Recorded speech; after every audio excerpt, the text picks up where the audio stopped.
आप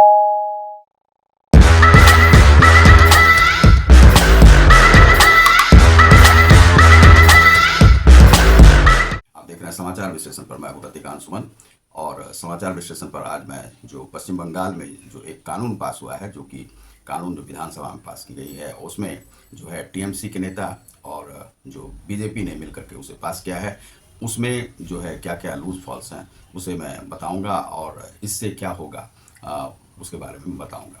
तो आप देख रहे हैं समाचार विश्लेषण को। यदि आपने हमारे चैनल को सब्सक्राइब नहीं किया होगा तो सब्सक्राइब करें, लाइक और शेयर करें।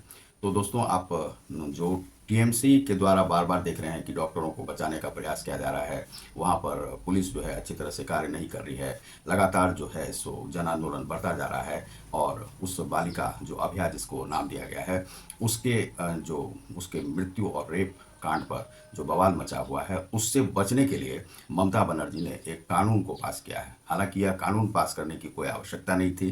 दरअसल क्या है कि ममता बनर्जी में जो नीति है और जो कार्य करने की शैली है, कार्य को जो करवाने की शैली है, वह सही नहीं है। और वे इतने दिनों से यही हो रहा है कि आप किसे बचाना चाह रहे हैं। तो डॉक्टर को बचाना चाह रहे थे, क्यों बचाना चाह रहे थे, उसके पीछे बहुत बड़ा राज है, जो कि सीबीआई जो है सो गड़े हुए मुर्दे को उखाड़ने में भी समर्थ है और वह उखाड़ लेगी।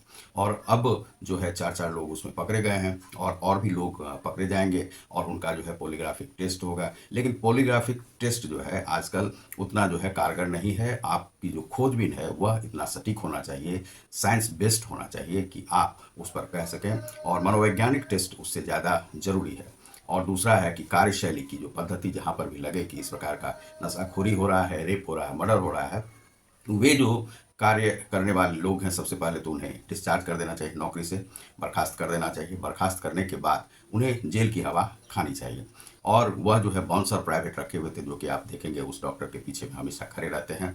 यह बाउंसर क्यों रखा हुआ था, यह सभी संदेहास्पद जो था, और इस पर जो है सीबीआई खोजबीन कर रही है, धीरे धीरे और नज़दीक पहुंचते जा रही है।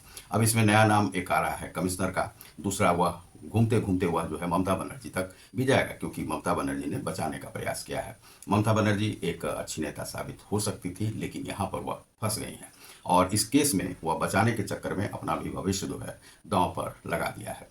तो ममता बनर्जी इस दांव से बचने के लिए, इस केस से बचने के लिए उन्होंने एक चाल चली, और वह चाल है यहाँ पर एक कानून को बनाया जिसमें कि 20 साल का जो है 20 साल का सजा का प्रावधान किया गया है, फांसी की सजा दी गई है। जबकि यह कानून जो है पहले से बना हुआ है केंद्र में, और उस कानून में है कि आजीवन कारावास जो है वह 14 वर्ष का है, और आजीवन कारावास वैसे भी 14 वर्ष का ही होता है, लेकिन इन्होंने 20 वर्ष का किया है। दूसरा है कि फांसी की सजा का भी प्रावधान किया है। दूसरा, इसमें एक चीज़ और जोड़ दिया गया है कि मीडिया या सोशल मीडिया या मीडिया के जो भी लोग हैं, इस प्रकार का जो भी केस है उसमें किस प्रकार से वह कार्य करेंगे, जब तक वह सरकार से परमिशन नहीं लेंगे तब तक। यह एक बड़ा ही लूज फॉल्स है, और यह केस यदि ये बनाया गया है कानून, तो इसे गिर जाना चाहिए था। लेकिन भाजपा ने भी इसमें समर्थन किया है, और जो ममता बनर्जी टीएमसी की पार्टी है उसने भी समर्थन करके इसे पास करवा दिया है। लेकिन यह पास नहीं होना चाहिए। जहाँ पर भी मीडिया पर रोक लगाने का मतलब क्या है कि आप जो नागरिक की जो स्थिति है, नागरिक जो है, समाज जो है, उस पर आप एक अंकुश लगाना चाहते हैं। और जो भी सरकार समाज पर अंकुश लगाएगी वह सरकार नहीं है, वह जो है डिक्टेटरशिप है। डिक्टेटरशिप भारत में नहीं चलने वाला है, क्योंकि यहाँ के नागरिक चलने नहीं देंगे। अर्थात आप जो है आतंकवाद को बढ़ावा देना चाहते हैं, जो कि पहले भी दार्जिलिंग आदि में हो रहा था। तो इस प्रकार से आप आतंकवाद को बढ़ावा नहीं दें, सोशलिज्म को आप रखें ऊपर में, और सामाजिकता को रखें, और सामाजिक न्याय की ओर आप आगे बढ़ें, जिससे कि समाज को न्याय मिल सके। और इस प्रकार से यदि आपके मुलाजिम ही मारे जाते रहेंगे, उन पर रेप होता रहेगा, तो आपके लिए काम कौन करेगा।